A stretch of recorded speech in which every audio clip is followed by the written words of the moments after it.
Hello my dear literary friends, मैं हूं आपका दोस्त प्रतीक कंवर और आज हम लोग पढ़ने जा रहे हैं एक बहुत ही ज़्यादा फेमस नॉवल ओलिवर ट्विस्ट। तो मैं आज इसकी हिंदी समरी और एक एनालिसिस आपको इससे रिलेटेड बताऊंगा जो कि यकीनन आपके एग्जाम्स के अंदर बहुत काम आएगा। ठीक है, तो आइए कहानी शुरू करते हैं। तो सबसे पहला जो पार्ट इसके अंदर है वो है ओलिवर का जन्म।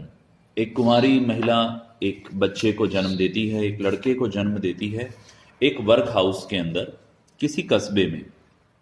ये कस्बा 75 मील दूर था नॉर्थ में लंदन से। इस कुंवारी महिला का नाम एग्नेस फ्लेमिंग होता है। ये बहुत ही यंग और गुड लुकिंग होती है, बट अपने बेटे को जन्म देते ही उसकी डेथ हो जाती है। मिस्टर बम्बल, जो कि उस वर्क हाउस के ऑफिशियल होते हैं, वो उस बच्चे का नाम रखते हैं ओलिवर। मिस्टर बम्बल को बहुत शौक होता है बच्चों को नाम देने का, और वो हमेशा उसे एक अल्फाबेटिकल सिस्टम से नाम देते हैं जो उन्होंने खुद ही बनाया था। मिस्टर बम्बल की लिस्ट में ट्विस्ट नाम सामने आता है, तो बच्चे का नाम वो ट्विस्ट रख देते हैं। बाद में उसको एक क्रिश्चियन नाम ओलिवर भी दिया जाता है, तो अब ये बच्चा ओलिवर ट्विस्ट के नाम से जाना जाता है। तो दोस्तों, हमने कहानी शुरू कर दी है जिसमें मैंने सबसे पहले आपको बताया है ओलिवर के जन्म और उसके नामकरण के बारे में। कई बार एग्जाम्स में ये क्वेश्चन भी पूछा जाता है कि ओलिवर ट्विस्ट का नाम ओलिवर ट्विस्ट कैसे पड़ा। आइए अब कहानी को आगे बढ़ाते हैं और मैं आपको बताता हूं उसकी अपब्रिंगिंग के बारे में, यानी कि वो कैसे बड़ा हुआ। कुछ समय के लिए तो ओलिवर ट्विस्ट का ध्यान उसी वर्क हाउस में रखा गया जहां वो पैदा हुआ था, और बाद में उसको एक दूसरे वर्क हाउस में भेज दिया गया जहां पे 20 से 30 गरीब लड़के थे, और वो मिसेस मैन के साथ रहते थे। मिसेस मैन उस वर्क हाउस की इंचार्ज थी। वो एक बहुत ही क्रूअल, सेल्फिश और ग्रीडी महिला थी। बहुत ही निर्दयी, मतलबी और लालची महिला।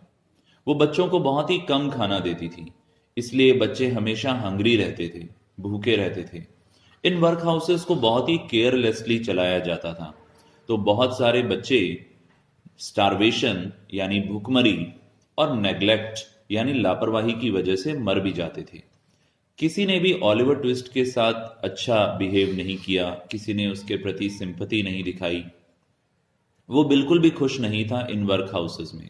जब ओलिवर ट्विस्ट 9 साल का हो गया तो उसको मिस्टर बम्बल फिर से ले गए उसी वर्क हाउस में जहां पे वो पैदा हुआ था, और एक 10 पाउंड का रिवार्ड भी डिक्लेयर किया गया उस व्यक्ति के लिए जो ये बताएगा कि ओलिवर के पिता कौन हैं। बट कोई यूजफुल इंफॉर्मेशन इस रिगार्ड में नहीं मिल पाई। तो दोस्तों, यहां हमने देखा कि वो धीरे धीरे बड़ा कैसे हो रहा है। ठीक है, अगला पार्ट जो हम डिस्कस करेंगे वो है इन वर्क हाउसेस के बारे में ही, कि वहां कितना इल मैनेजमेंट है और बच्चों के साथ कैसा बिहेव होता है। तो दोस्तों, इंग्लैंड की 19th सेंचुरी के अंदर ऐसे वर्क हाउसेस अक्सर देखने को मिलते थे। यहाँ के जो मैनेजर होते थे वो अक्सर क्रूअल, सेल्फिश और ग्रीडी ही होते थे।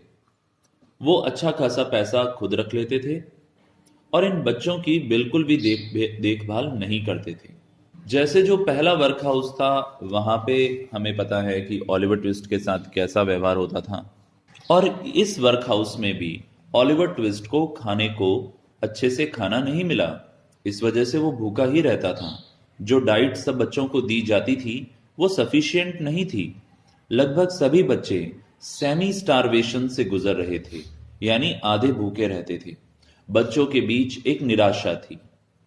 एक दिन बहुत कम खाना मिलने पर बच्चों ने ओलिवर ट्विस्ट से कहा कि वो मालिक से और खाना मांगे। जब ओलिवर ने रिक्वेस्ट की और खाने के लिए, तो वहां पर बहुत ही अफरा तफरी का माहौल बन गया और सभी मालिक गुस्सा हो गए। ओलिवर को एक कमरे में बंद कर दिया गया। उसे सॉलिटरी कन्फाइनमेंट की सजा हुई और उसे बार बार पीटा गया। वर्क हाउस के बोर्ड ने यह भी डिसाइड किया कि ये बच्चा बहुत ही रिबेलियस नेचर का है, बहुत ही विद्रोही स्वभाव का है, बागी स्वभाव का है, तो इसे अब इस वर्क हाउस में नहीं रखेंगे, वरना आज एक बच्चे ने दोबारा खाना मांगा है, आगे और मांगेंगे।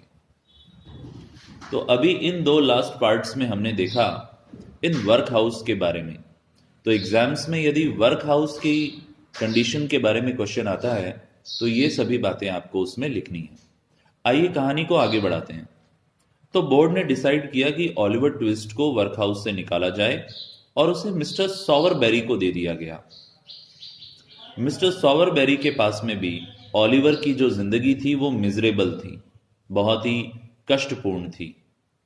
यहां पर एक लड़का था जो मिस्टर सॉवरबेरी के लिए काम करता था, जिसका नाम था नोवा। इसने तो ऑलिवर के साथ बहुत ही बुरा व्यवहार किया। एक दिन उसने जब ऑलिवर की माँ, जिनकी डेथ हो चुकी है, उसे गाली दी और उसे एक बैड वुमन, एक गंदी औरत कहा, तो ऑलिवर ये इंसल्ट सहन नहीं कर पाया। वो गुस्से से रेड हो गया और उसने नोवा को ग्राउंड पर पटक दिया। उसके बाद मिसेस सॉवरबेरी और वहां पर काम करने वाली एक नौकरानी, एक मेड सर्वेंट शार्लॉट ने ऑलिवर को बहुत बुरी तरह पीटा। अब मिस्टर बम्बल को बुलाया गया जो उसे ठीक करे। मिस्टर बम्बल ने भी उसकी पिटाई की। ऑलिवर पूरी रात रोता रहा और अगले दिन सुबह वो मिस्टर सॉवरबेरी के घर से चला गया अपनी जिंदगी कहीं और बिताने के लिए। वो वहां से भाग गया और वो लंदन चला गया, जो थोड़ा बहुत भी कुछ उसके पास था उसे लेके। तो यदि एग्जाम में ये इंसिडेंट पूछा जाए कि सॉवरबेरी के यहां पर क्या हुआ था और वो क्यों लंदन चला गया, तो इसमें आपको ये सारी बातें बतानी है। आइए कहानी को आगे बढ़ाते हैं और देखते हैं लंदन में क्या हुआ। लंदन की जो जर्नी थी, जो यात्रा थी, वो बहुत ही टायरसम थी, थकाने वाली थी और बहुत ही पेनफुल थी। वो बाय रोड लंदन गया। उसे कुल मिला के 7 दिन लगे। वो बहुत ही भूखा था और थका हुआ था। वहां पे वो जैक डॉकिंस से मिला। जैक डॉकिंस उसे फागिन की डेन में लेकर गया। ये फागिन एक बहुत बड़ा गुंडा है और जैक डॉकिंस उसका असिस्टेंट है। ये चोरों की जो गैंग है और पिक पॉकेट्स, जेब कतरों की जो गैंग है, उनका लीडर है। फागिन के साथ में बहुत सारी गैंग है। कुछ गैंग मेंबर्स के नाम आपको याद करने होंगे, जैसे Jack Dawkins, Charlie Bates, Bill Sikes, Toby Crackit और नैन्सी। ये सभी तरह की चोरी चकारी के काम यहां पर करते हैं। फागिन जैक और चार्ली को लगातार ट्रेनिंग देता है पिक पॉकेटिंग की, यानी जेब काटने की। और नैन्सी जैसी कई बुरी औरतें भी इसमें शामिल रहती हैं। अब हम देखेंगे, कहानी को आगे बढ़ाएंगे और देखते हैं आगे क्या हुआ। जैक डॉकिंस और चार्ली बेट्स ने एक बार मिस्टर ब्राउनलॉ की जेब काटी। जब मिस्टर ब्राउनलॉ जब जैसे ही उन्होंने ये जेब काटी तो एक अलार्म बजाया मिस्टर ब्राउनलॉ ने, और तुरंत ही वहां पे जो जैक डॉकिंस और चार्ली बेट्स थे वो भाग गए। बट ऑलिवर पकड़ा गया, उसे अरेस्ट कर दिया गया। बट वहां जो बुक शॉप थी, उसका जो ओनर था, उसने देखा था कि चार्ली बेट्स और जैक डॉकिंस ने जेब काटी है, जो दूसरे लड़के हैं उन्होंने ऐसा किया है और ऑलिवर इनोसेंट है। तो उन्होंने पुलिस से ऑलिवर को छुड़ा लिया। अब ऑलिवर को मिस्टर ब्राउनलॉ अपने साथ घर ले गए। वो और उनकी हाउसकीपर मिसेस बेडविन दोनों ही बहुत दयालु थे। ऑलिवर के साथ कभी किसी ने इतना अच्छा बिहेव नहीं किया था, इसलिए वो बहुत खुश था कि उसे एक नया घर मिल गया। एक दिन ऑलिवर को मिस्टर ब्राउनलॉ ने ऑलिवर एक दिन मिस्टर ब्राउनलॉ को बताता है अपने बारे में सब कुछ। इस समय मिस्टर ग्रिमविग, जो कि मिस्टर ब्राउनलॉ के दोस्त होते हैं, वहां पर पहुंचते हैं। वो ऑलिवर को देखते हैं और मिस्टर ब्राउनलॉ से कहते हैं कि ऑलिवर चोर था, हमें उस पर ज्यादा भरोसा नहीं करना चाहिए। बट मिस्टर ब्राउनलॉ इस बात से कन्विंस नहीं होते, इस बात से सहमत नहीं होते, और वो ऑलिवर को कुछ किताबें और कुछ पैसा देके कहते हैं कि ये किताबें वापस रिटर्न करके आओ। ऑलिवर जब बुक शॉप के पास में होता है, रिटर्न करने जा रहा होता है, तभी उसे एक औरत के चिल्लाने की आवाज सुनती है। जब वो उसके पास जाता है तो वो उसको उसकी गर्दन से पकड़ लेती है। ये औरत नैन्सी थी, जी हाँ, फागिन के गैंग की मेंबर। अब वो ऐसा दिखावा करती है कि वो उसकी बहन है और सब लोगों से कहती है कि ये गंदा लड़का है जो अपने गरीब पेरेंट्स को छोड़ के भाग गया है। बिल साइक्स भी वहीं था और उसके पास में एक कुत्ता भी है। बिल साइक्स का पालतू कुत्ता। ऑलिवर रोता है, चिल्लाता है, बट वो हेल्पलेस होता है, कोई उस पर विश्वास नहीं करता और वो ऑलिवर को घसीट के फागिन के घर ले जाती है और किताबें और पैसा भी उससे स्नैच कर लेते हैं, छीन लेते हैं। इधर दूसरी तरफ जो फागिन था, जब उसे ये पता चला था कि ऑलिवर अरेस्ट हो गया है तो वो बहुत ज़्यादा टेंशन में था, क्योंकि उसे ये डर था कि पुलिस को वो हमारे बारे में सब कुछ बता देगा। और उसने ही नैन्सी को भेजा था वहां पे उसको पकड़ के लाने के लिए, और उसको सक्सेस मिली। अब ऑलिवर फिर से फागिन की गैंग में आ गया और उसने उसको 1 हफ्ते तक चुप करा के रखा। बाद में कुछ और खुलासे होते हैं इस कहानी के अंदर, और ये पता चलता है कि मिस्टर ली फॉर्ड ऑलिवर के पिता थे और ऑलिवर का एक हाफ ब्रदर भी है। हाफ ब्रदर का अर्थ है कि ऑलिवर के पिता ने ऑलिवर की मां के अलावा किसी और लड़की के साथ भी शादी की थी और उससे उनको जो बच्चा पैदा हुआ था वो ऑलिवर का हाफ ब्रदर कहलाता है। ठीक है दोस्तों, तो ऑलिवर का हाफ ब्रदर था मॉन्क्स। अब मिस्टर लीफोर्ड ने मरते समय अपनी वसीयत के अंदर एक शर्त लिखी कि ऑलिवर और मॉन्क को मेरी प्रॉपर्टी मिलेगी, पर यदि ऑलिवर एक अच्छा इंसान बनता है बड़ा होके तो सारी प्रॉपर्टी ऑलिवर को मिल जाएगी और मॉन्क को कुछ नहीं मिलेगा। और अगर ऑलिवर भी बुरा इंसान बनता है बड़े होके तो ऑलिवर और मॉन्क्स को आधा आधा पैसा मिलेगा। तो मॉन्क्स इस चीज में इंटरेस्टेड था कि ऑलिवर बड़ा होके बिगड़ जाए। मॉन्क्स फागिन को पैसा देता है और कहता है कि ऑलिवर को चोर बना दो। अब आगे देखते हैं कहानी में क्या होता है। मिस्टर ब्राउनलो कॉन्फिडेंट थे कि ऑलिवर क्यों नहीं आया, जरूर ही ऑलिवर का कोई ना कोई एक्सीडेंट हुआ होगा, वो एक अच्छा लड़का है। तो वो एडवर्टीजमेंट देते हैं अखबार के अंदर कि ऑलिवर को ताकि दोबारा प्राप्त किया जा सके। और बाई चांस मिस्टर बम्बल जो कि उस वर्कशॉप के अंदर थे, वो इस समय लंदन आए हुए थे। ठीक है, तो उन्होंने ये अखबार पढ़ा, ये एडवर्टीजमेंट देखा और उन्होंने सोचा चलो मिस्टर ब्राउनलो के घर चलते हैं, कुछ प्रॉफिट कमाया जाए, उसको कुछ बताया जाए।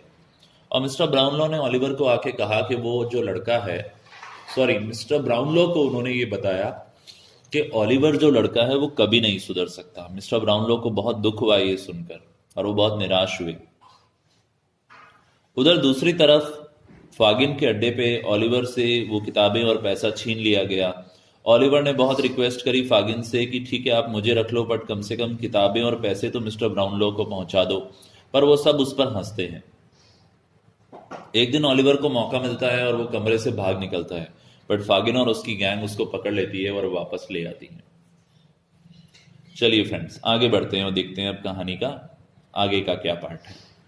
तो एक बार फिर से ऑलिवर अब चंगुल में है फागिन और उसकी गैंग के। फागिन और बिल साइक्स प्लानिंग बनाते हैं कि कुछ पैसा चुराया जाए, कुछ सिल्वर चुराया जाए चर्स्ट सी के घर से। बड़ा टिपिकल सा नाम है, चर्स्ट सी। इनके घर से कुछ पैसा चुराया जाए। गैंग काफी समय से नजर रख रही थी उनके घर पे और अब वो दिन आता है जब रॉबरी होने वाली है। फागिन और बिल साइक्स ऑलिवर को चुनते हैं कि वो इसके अंदर पार्टिसिपेट करेगा। बिल साइक्स को लीडर बनाया जाता है, उसके साथ में टॉबी क्रैकेट भी होता है और ये सब लोग वहां पर पहुंच जाते हैं। वहां पर एक छोटी खिड़की से देर रात को ऑलिवर को अंदर घुसाया जाता है, बट जब ऑलिवर घर में अंदर घुस रहा होता है छोटी विंडो से, तो घर के जो सर्वेंट्स होते हैं वो उठ जाते हैं और गोली चला देते हैं। उनको आवाज आ गई थी कि कोई घर में घुस रहा है। बिल साइक्स वहां से भाग जाता है और ऑलिवर पीछे रह जाता है। ऑलिवर को वहां पर गोली लग जाती है और वो घायल हो जाता है। बिल साइक्स ने पहले कोशिश की थी घायल ऑलिवर ट्विस्ट को साथ में ले जाने की, बट उससे फिर बच निकलने में दिक्कत आ रही थी, तो वो उसने ऑलिवर को एक गड्ढे में फेंक दिया था और उसके ऊपर एक कैप रख दी थी। अगले दिन सुबह जब ऑलिवर उठता है तो उसको जबरदस्त दर्द होता है अपने लेफ्ट आर्म में। वो एक पास वाला घर खटखटाता है। ये वही घर था जहां पे कल रात को उन लोगों ने चोरी करने की कोशिश की थी। सर्वेंट्स ऑलिवर को पहचान लेते हैं, बट उस घर की जो लेडीज होती हैं, मिसेस माइली और मिस रोस, ये दोनों उसके प्रति बहुत दयालु होती हैं। वो एक डॉक्टर को बुलाती हैं ताकि मेडिकल ट्रीटमेंट हो पाए ऑलिवर का। ठीक होने पर वो मिस्टर ब्राउनलो को ढूंढने की कोशिश करता है, बट उसे बहुत निराशा होती है जब उसे ये पता चलता है कि मिस्टर ब्राउनलो और उनकी हाउसकीपर मिसेस बैडविन दोनों वेस्ट इंडीज चले गए हैं। यहाँ दूसरी तरफ फागिन के अड्डे पर जब बिल साइक्स और टॉबी क्रैकेट घायल ओलिवर को नहीं लेके आए फागिन के पास में, और साइक्स ने बताया कि मैंने उसे एक गड्ढे में फेंक दिया था, इसी बीच वहां पर मॉन्क्स आता है और वो फागिन को बताता है कि ओलिवर के पापा कौन हैं और उनके पास में कितना पैसा था। नैन्सी उनकी बातें सुन लेती है, फागिन और मॉन्क्स की। अब वैसे तो नैन्सी एक नेगेटिव कैरेक्टर है, बट यहाँ पर उसके मन में एक पॉजिटिव चीज आती है कि मैं इस बच्चे की लाइफ बर्बाद नहीं होने दूंगी, और वो उनकी बातें सुन के कुछ तय करती है। और हम कहानी में आगे देखेंगे कि क्या होता है। यहां दूसरी तरफ एक प्लॉट और चल रहा है जहां पे मिस्टर बम्बल एक विधवा मिसेस कॉर्नी के साथ में रोमांस कर रहे हैं। मिसेस कॉर्नी यहां पर एक फ्यूनरल में आई हुई है। किसी की डेथ होने के बाद में जो क्रियाकर्म होते हैं उसे फ्यूनरल कहा जाता है। तो यहां पर एक फ्यूनरल में आई है, और ये फ्यूनरल है एक बूढ़ी औरत सैली का, जो कि उस समय उपस्थित थी जब ओलिवर की मां मरी थी, और ये ओलिवर और उसकी मां के बारे में अच्छे से जानती है। इसके फ्यूनरल में मिस्टर बम्बल मिसेस कॉर्नी को मैरिज के लिए प्रपोज करते हैं। यहां दूसरी तरफ ओलिवर बहुत ही आराम से कंफर्टेबली रह रहा था मिस रॉस और उनकी आंट मिसेस माइली के साथ। उसकी अच्छी देखभाल हो रही थी, वो लोग बहुत काइंड थे, उन्होंने उसे जेल नहीं भेजा। वो मिसेस माइली उसे अपने साथ में कंट्री साइड ले गई, गांव में ले गई, जहां पे उसने गार्डनिंग सीखी, किताबें पढ़ना सीखा, और वो लंबी लंबी वॉक्स पे जाया करता था। यहां दूसरी तरफ जब नैन्सी ने मॉन्क्स की सारी बातें सुनी कि ओलिवर का पेरेंटेज कौन है, जब वो फागिन को बता रहा था, तो उसने सोचा इस बच्चे की लाइफ स्पॉइल नहीं होने दूंगी, इसे खराब नहीं होने दूंगी। तो वो मिस रोस और के पास गई और उन्हें बताया कि मॉन्क्स क्या बता रहा था फागिन को। आगे मिस रोस बीमार हो जाती है बहुत ज्यादा, और बिल्कुल डेथ बेड पे आ जाती है, और उसके कुछ समय बाद वो ठीक हो जाती है। जब उसे ये पता चलता है कि मॉन्क्स पूरी प्रॉपर्टी असर्प करना चाहता है, हड़पना चाहता है, और सारे प्रूफ डिस्ट्रॉय करना चाहता है ताकि ओलिवर कभी प्रॉपर्टी के लिए क्लेम ना कर पाए, तो वो ओलिवर को मिस्टर ब्राउनलो के पास ले जाती है और उन्हें पूरा मैटर बताती है। चार्ली बेट्स, जो कि उस गैंग का एक मेंबर था, वो पूरी नजर रख रहा था नैन्सी पे, और उसे पता था कि ये मिस रोज और मिस्टर ब्राउनलो से मिल रही है, क्या कर रही है, क्या नहीं कर रही, उसे सारी जानकारी थी, और वो ये फागिन को बता देता है, और बिल साइक्स को भी बता देता है। इस वजह से फागिन को बहुत गुस्सा आता है। इसी बीच बिल साइक्स फागिन के पास आता है, तो फागिन उसको बताता है कि चार्ली बेट्स ने मुझे क्या क्या बताया है, और वो प्लान करता है बिल साइक्स की मैं नैन्सी का मर्डर कर दूंगा। नैन्सी बहुत रिक्वेस्ट करती है बिल साइक्स से कि उसकी जिंदगी छोड़ दें, बट वो उन्हें उसकी एक नहीं सुनता। उसका मर्डर करके वो अपने कुत्ते के साथ, अब उसका एक पालतू कुत्ता भी था, उसके साथ वो लंदन भाग जाता है। बट अब बिल साइक्स को नैन्सी का भूत डराता है। वो कहीं पर भी जाता है तो उसे डर लगता है। उसके अंदर की पीस, उसकी शांति खो गई थी। एक दिन उसे ऐसा लगता है कि उसका कुत्ता उसे धोखा देगा, तो वो उसे मारने की कोशिश करता है, बट वो कुत्ता भाग निकलता है। अब कहानी में आगे बढ़ते हैं। ओलिवर एक दिन मिस्टर ब्राउनलो को सड़क पे देख लेता है, और तभी वो मिस रॉस से रिक्वेस्ट करता है कि उसके पास लेके जाएं। हम ऑलरेडी ये पढ़ चुके हैं कि मिस रॉस उसको ब्राउनलो के पास लेकर गई। वो तभी लेकर गई जब एक दिन उसने उसे रोड पर देख लिया। अब ये दोनों फिर से मिल जाते हैं और बहुत खुश होते हैं। मिसेस बैडविन भी, जो हाउसकीपर थी, वो भी बहुत खुश होती है, और उनका दोस्त मिस्टर ग्रिमविक भी बहुत खुश होता है ओलिवर से दोबारा मिलकर, और वो उनको सारी सच्चाई बताते हैं। यहां फागिन की गैंग में नोवा, जी हाँ, मैंने आपको बताया था एक लड़का जिसने मिस्टर सावरबेरी के यहाँ पर ऑलिवर की मम्मी को गाली दी थी और फिर ऑलिवर ने उसे पीटा था, वो लड़का अब मिस्टर सॉवरबेरी के यहाँ से भागकर आ गया है और अपने साथ में जो एक नौकरानी थी शार्लॉट, जो मैंने आपको बताया था, उसने भी ऑलिवर को पीटा था। ये दोनों यहाँ पर फागिन की गैंग ज्वाइन कर लेते हैं और फागिन उन्हें कुछ काम देता है सिक्के वगैरह चुराने का बच्चों के, जो कि घरों में काम करते हैं। यहाँ मॉन्क्स को मिस्टर ब्राउनलो पकड़वा देते हैं पुलिस को। मॉन्क्स पूरा कन्फेस करता है इस बात को कि उसने ही षड्यंत्र किया था ऑलिवर के खिलाफ। वो मिस्टर ब्राउनलो को बताता है एक बात कि एडवर्ड लीफोर्ड ऑलिवर के पिता हैं और उन्होंने शादी की थी एक अपने से बड़ी उम्र की महिला से, जो कि मॉन्क्स की मां थी। पर उनकी जिंदगी जो शादीशुदा जिंदगी थी वो खुशहाल नहीं थी, तो लीफोर्ड उसे छोड़कर लंदन आ गए और यहाँ पर वो अपने एक दोस्त के पास रहे और कुछ समय बाद मर गए। अब कहानी के अंदर एक बैकग्राउंड ये भी पता चलता है कि एक्चुअल में एडवर्ड लीफोर्ड के वो दोस्त जिनके वहां वो रहे थे और बाद में डेथ हो गई थी, वो दोस्त कोई और नहीं मिस्टर ब्राउनलो ही थे।